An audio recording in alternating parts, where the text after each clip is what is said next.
Sami Mehdi, secrétaire d'État à l'asile et à la migration, est soupçonné de violer sciemment le droit à l'accueil. Anaïs Corbin, le tribunal du travail francophone de Bruxelles pense donc que derrière le non-respect du droit à l'accueil se cache en fait une volonté structurelle cachée.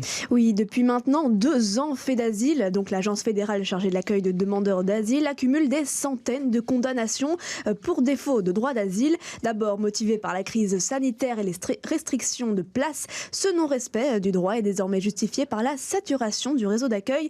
Mais le tribunal du travail francophone de Bruxelles, qui est compétent pour cette matière, trouve le temps long. Les procédures pèsent sur ces services, initialement prévus pour traiter 38 requêtes par an. Le 20 mai, on en comptait déjà 1007. Mais surtout, les explications avancées par FEDASIL ne suffisent plus à justifier la violation systématique du droit à l'accueil. Dès lors, le tribunal se demande si cette incapacité à offrir une place d'accueil répondrait d'une volonté délibérée de l'agence fédérale et de son ministre de tutelle, le secrétaire d'État à l'asile et à la migration de Sami Mehdi. C'est du moins ce qu'il en ressort d'une ordonnance rendue le 7 juin par le tribunal bruxellois. FEDASIL semble avoir mis en place une pratique délibérée, concertée et persistante qui consiste à ne pas accorder le droit à l'accueil à des demandeurs de protection internationale. C'est ce qu'on peut lire dans le document. En clair, le juge soupçonne FEDASIL de s'asseoir volontairement sur les règles du droit d'asile. Vu la persistance du non-respect des lois et l'absence de solution, la justice suspecte une volonté structurelle cachée, comme vous l'avez dit Muriel. Le juge va même un peu plus loin. Elle dit que cette pratique apparaît voulue, réfléchie et organisée par le secrétaire d'État à l'asile et la migration. C'est ce qui est mis dans le document. Le magistrat veut encore pour preuve un courrier envoyé par le secrétaire d'État en février 2022 à l'ordre des barreaux francophones et germanophones. Alors ici, Sami Mehdi explique que le droit de demander la protection internationale est respecté, mais qu'un système de priorité a été institué afin d'offrir en priorité une place aux plus vulnérables. Alors face à l'impossibilité d'accueillir tous les demandeurs d'asile, le centre d'enregistrement du Petit Château a opté pour un système de double fil. Oui, donc en fait, dans un premier temps, les femmes, les mineurs et les familles peuvent accéder au centre. Dans un deuxième temps, ensuite, les hommes seuls sont autorisés à franchir le seuil du centre et à introduire leur demande. Une fois la capacité maximale atteinte, les portes se referment, laissant à la rue les derniers arrivés. Et c'est justement la mise en place de ce dispositif de priorité qui permet aux juges de conclure qu'un système semble avoir été mis en place par des personnes dépositaires de l'autorité publique en vue de ne pas accorder le droit à l'accueil. Le conditionnel est d'ailleurs ici de rigueur, mais le juge demande que le dossier soit repris par le procureur du roi du tribunal de première instance de Bruxelles, car si elle est avérée, cette fameuse pratique de la mise en place d'un système par des dépositaires de l'autorité publique, une coalition de fonctionnaires, on pourrait dire, ça constitue une infraction pénale et les peines encourues vont d'1 mois à 5 ans de prison. On a la réaction de monsieur Sami Mehdi, secrétaire d'État à l'asile et la migration. Je vais surtout quand même essayer de préciser qu'en Belgique, on accueille 31 000 personnes. On a agrandi le nombre de places d'accueil ces derniers mois de manière significative.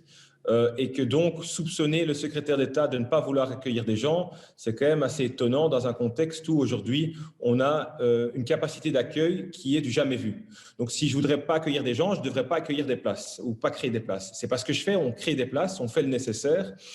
Mais la réalité du terrain, c'est qu'aujourd'hui on a quand même beaucoup de personnes qui arrivent chez nous, dont une partie quand même assez importante, plus de 1000 personnes par mois, qui ont déjà introduit une demande dans un autre pays européen et qui donc normalement devraient rester dans ce pays européen-là pour voir leur dossier être examiné.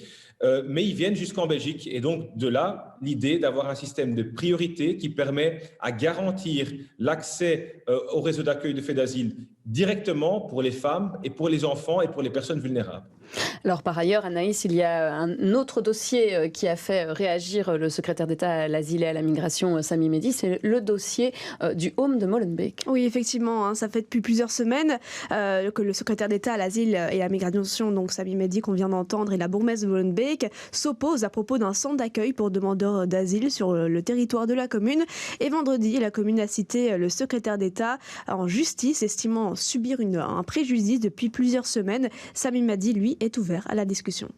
Ce qui est dommage, c'est que ça fait quand même déjà un certain temps qu'on essaie d'avoir des relations constructives avec le pouvoir local, surtout à Molenbeek. On a commencé en octobre de l'année passée. Pour vous donner une idée, on a essayé de tendre la main pour voir de quelle manière on peut trouver une solution. On doit accueillir des gens, c'est pas toujours assez évident pour les communes, mais il faut faire le nécessaire ensemble. Malheureusement, les premiers mois, il n'y avait pas vraiment une volonté du pouvoir local d'essayer de trouver une solution constructive qui peut faire en sorte que je remplis mes engagements et que le pouvoir local remplit ses engagements.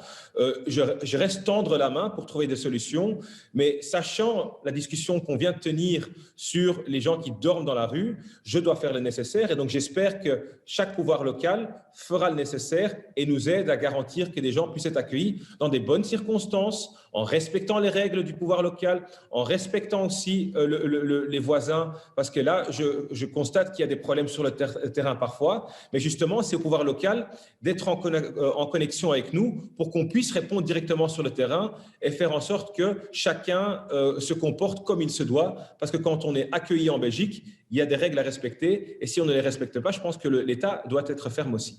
Et pour rappel, Sami Madi est le seul candidat pour succéder à Joachim Koens à la tête du CDNV. Il devra donc quitter son poste de secrétaire d'État et se trouver un successeur pour reprendre le portefeuille de l'asile et la migration.